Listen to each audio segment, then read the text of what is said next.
Unique. Shalom Soul Sketcher. Yeay! Apa kabarnya hari ini? Luar biasa. Oh, yang di Jakarta, yang di Bekasi, dan yang di Kalimantan, saya percaya kita semua luar biasa. Amin. Yuk, kita sama-sama puji Tuhan. Come on. Woo!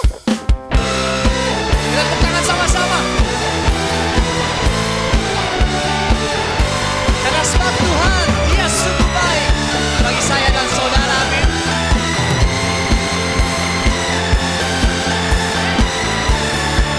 Katakan, masuk gerbangnya.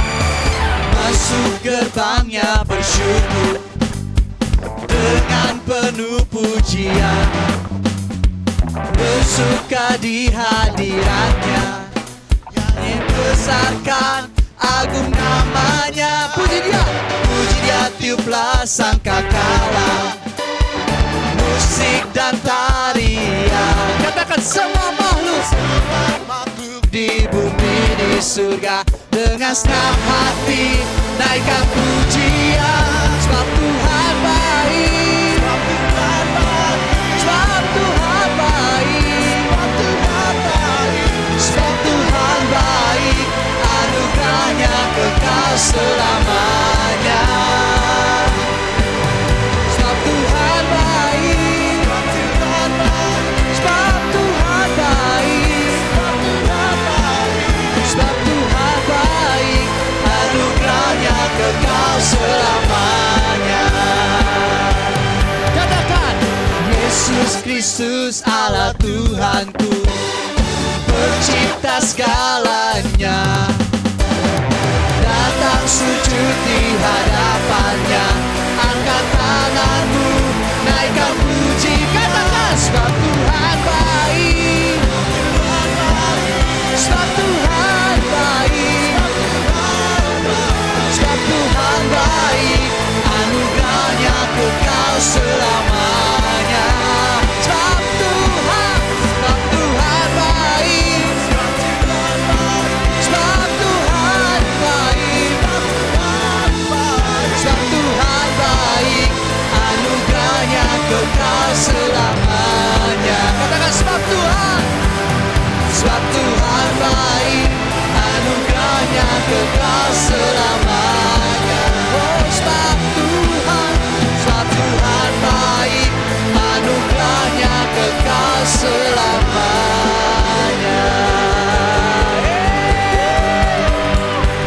Sebab Dia baik, saudara-saudara. Amin. Katakan, sebab Tuhan baik, sebab Tuhan baik. Ya, Dia baik. Sebab Tuhan sangat baik, kekal untuk selamanya. Katakan, sebab Tuhan baik, sebab Tuhan baik, sebab Tuhan baik,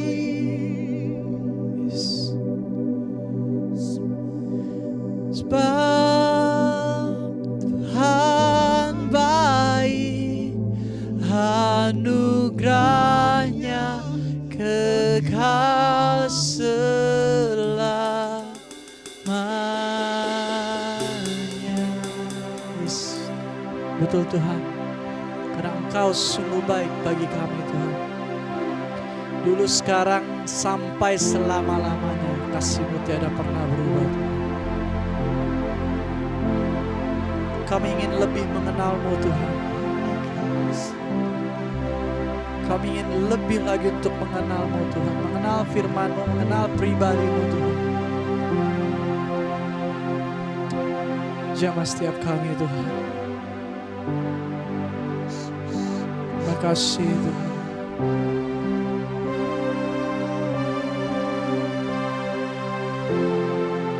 Terima kasih oh Tuhan.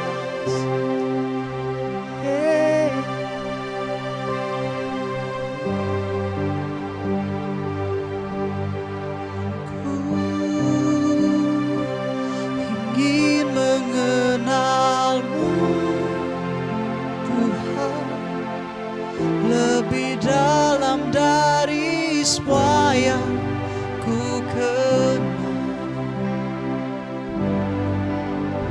Tiada kasih yang melebihimu. Ku ada untuk menjadi penyembahmu. Katakan sekali lagi, dan ku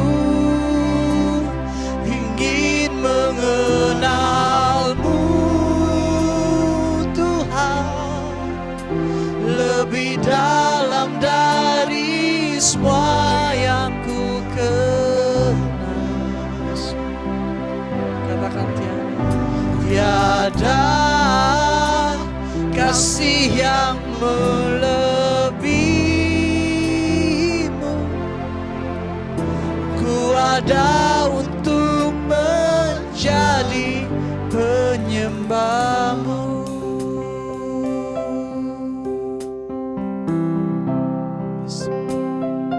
Katakan bila ku buka mataku dan lihat wajahmu, ku terkagum,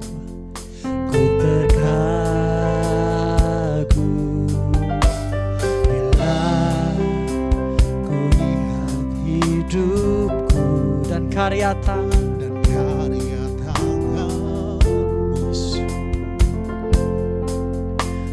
Tersanjung karena semua yang baik dalam hidupku. Katakan itulah karyamu Tuhan. Yes. Terima kasih Tuhan. Kau beri kesempatan yang baru. Dan ku ingin mengenalmu Tuhan, lebih dalam dari semua yang ku kenal.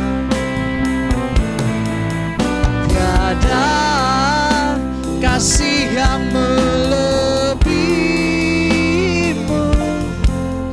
Ku ada untuk menjadi penyembahmu, dan ku ingin mengenalmu Tuhan, lebih dalam dari semua yang ku kenal. Tiada kasih yang melebihimu. Ku ada untuk menjadi penyembahmu, dan ku ingin mengenalmu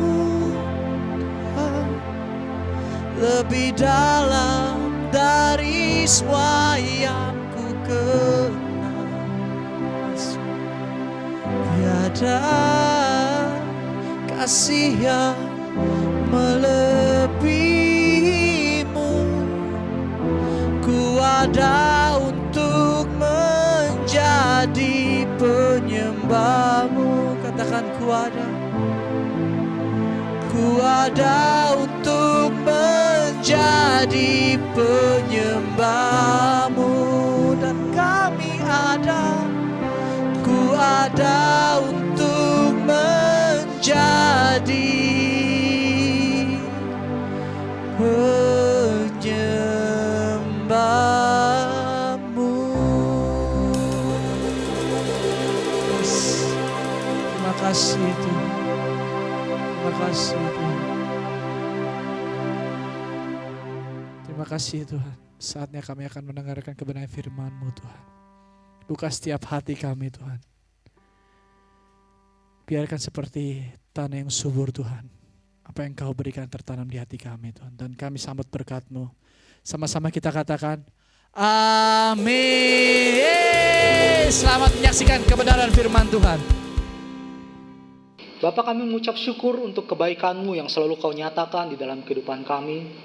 Terlebih lagi di dalam pandemi yang sedang kami alami pada saat ini. Kami bersyukur Tuhan selalu menjaga dan melindungi kami. Kami selalu percaya dan tidak akan gentar untuk apapun yang sedang terjadi, yang sedang kami alami, atau bahkan apapun yang akan terjadi. Sebab kami percaya semuanya pasti untuk mendatangkan kebaikan bagi kehidupan kami. Sekarang kami rindu untuk mendengarkan isi hati-Mu. Kami rindu untuk mendengarkan firman-Mu. Kami ingin semakin erat bersekutu dengan-Mu ya Bapa. Kami berdoa agar firman-Mu pada saat ini dapat menjadi pelita bagi kaki kami, menuntun langkah kami selangkah demi selangkah. Roh Kudus, tolong mampukan kami untuk mengerti dan memahami, sehingga kami dapat menjadi pelaku dari firman Tuhan. Di dalam nama Tuhan Yesus Kristus kami berdoa. Amin. Shalom Soul Sketcher. Gimana kabarnya hari ini? Saya percaya teman-teman dimanapun berada pasti selalu dijaga dan dilindungi oleh Tuhan, selalu dalam keadaan yang sehat. Amin. Pesan senior pastor kita, Bapak Pendeta Dr. Sudarmaji Said, mari kita semua beribadah dengan sukacita. Amin. Langsung saja, judul khotbah saya adalah sebelum Natal. Kira-kira apa yang terjadi sebelum Natal? Kira-kira apa yang seharusnya dilakukan sebelum Natal? Oke. Sekarang buka Alkitab kita sama-sama di dalam Lukas 1 ayatnya yang ke-26 sampai 38. Lukas 1 ayat yang ke-26 sampai 38. Saya akan bacakan buat teman-teman sekalian. Lukas 1 ayat yang ke-26. Dalam bulan ke-6, Allah menyuruh malaikat Gabriel pergi ke sebuah kota di Galilea bernama Nazaret, kepada seorang perawan yang bertunangan dengan seorang bernama Yusuf dari keluarga Daud. Nama perawan itu Maria. Ketika malaikat itu masuk ke rumah Maria, ia berkata, "Salam, hai engkau yang dikaruniai, Tuhan menyertai engkau." Maria terkejut mendengar perkataan itu, lalu bertanya di dalam hatinya, "Apakah arti salam ini?" Kata malaikat itu kepadanya, "Jangan takut, hai Maria, sebab engkau beroleh kasih karunia di hadapan Allah. Sesungguhnya engkau akan mengandung dan akan melahirkan seorang anak laki-laki, dan hendaklah engkau menamai dia Yesus. Ia akan menjadi besar dan akan disebut anak Allah yang maha tinggi. Dan Tuhan Allah akan mengaruniakan kepadanya tahta Daud, bapa leluhurnya. Dan ia akan menjadi raja atas kaum keturunan Yakub sampai selama-lamanya. Dan kerajaannya tidak akan berkesudahan." Kata Maria kepada malaikat itu, "Bagaimana hal itu mungkin terjadi karena aku belum bersuami?" Ayat yang ke-35, jawab malaikat itu kepadanya, "Roh Kudus akan turun atasmu, dan kuasa Allah yang maha tinggi akan menaungi engkau. Sebab itu anak yang akan kau lahirkan itu akan disebut kudus, anak Allah. Dan sesungguhnya Elisabet sanakmu itu, ia pun sedang mengandung seorang anak laki-laki pada hari tuanya, dan inilah bulan yang ke-6 bagi dia yang disebut mandul itu. Sebab bagi Allah tidak ada yang mustahil." Ayat 38, kata Maria, "Sesungguhnya aku ini adalah hamba Tuhan. Jadilah padaku menurut perkataanmu itu." Lalu malaikat itu pergi meninggalkan dia. Amin. Oke, teman-teman. Biasanya nih, teman-teman kalau ditanya, Yesus itu nomor berapa sih dalam hidup teman-teman? Ya, mungkin jawabannya beragam. Ada pasti yang bilang, "Ya tentulah Kak, Yesus itu kan nomor 1 dalam hidupku." Ada yang bilang, "Ya Kak, lalu nomor 2-nya siapa?" Nomor 2-nya biasanya keluarga Kak. Oh, biasanya keluarga. Terus nomor 3 ada pekerjaan, atau teman-teman yang masih menempuh pendidikan, sekolah, nomor 3-nya. Dan sebagainya.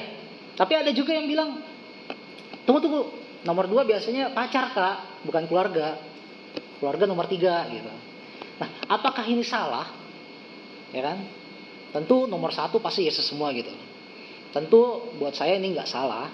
Tapi saya punya pendapat pribadi. Menurut saya, di keluarga saya, atau bagi saya, Yesus harus menempati posisi nomor 1. Di dalam pekerjaan saya, Yesus harus menempati posisi nomor 1. Di dalam pergaulan saya, Yesus juga harus menempati posisi nomor 1. Bahkan di hati saya, Yesus harus menempati posisi nomor 1. Apapun aspek kehidupan saya, bagi saya, Yesus harus menempati posisi nomor 1. Karena kalau Yesus menempati posisi yang pertama dalam kehidupan kita, Dia akan menjadikan segala sesuatunya indah menurut kehendaknya. Amin. Sebab tanpa kehadiran Yesus, tanpa Yesus di dalam kehidupan kita, kita akan kehilangan arah. Sebab tanpa Yesus yang mengisi hati kita, semua yang kita lakukan ini sia-sia. Semua yang kita lakukan adalah kosong. Oke, teman-teman, saya catat di sini mengenai Natal. Natal itu tidak hanya berbicara mengenai tentang apa yang terjadi 2000 tahun yang lalu. Natal tidak hanya berbicara tentang kelahiran seorang bayi. Namun Natal itu berarti sebuah reminder bagi kita, sebagai pengingat bagi kita. Apakah ketika kita berbicara mengenai Natal, yang kita ingat hanya tentang perayaan, ornamen-ornamen yang lucu-lucu, atau ada pohon Natal, Santa Claus, seperti itu.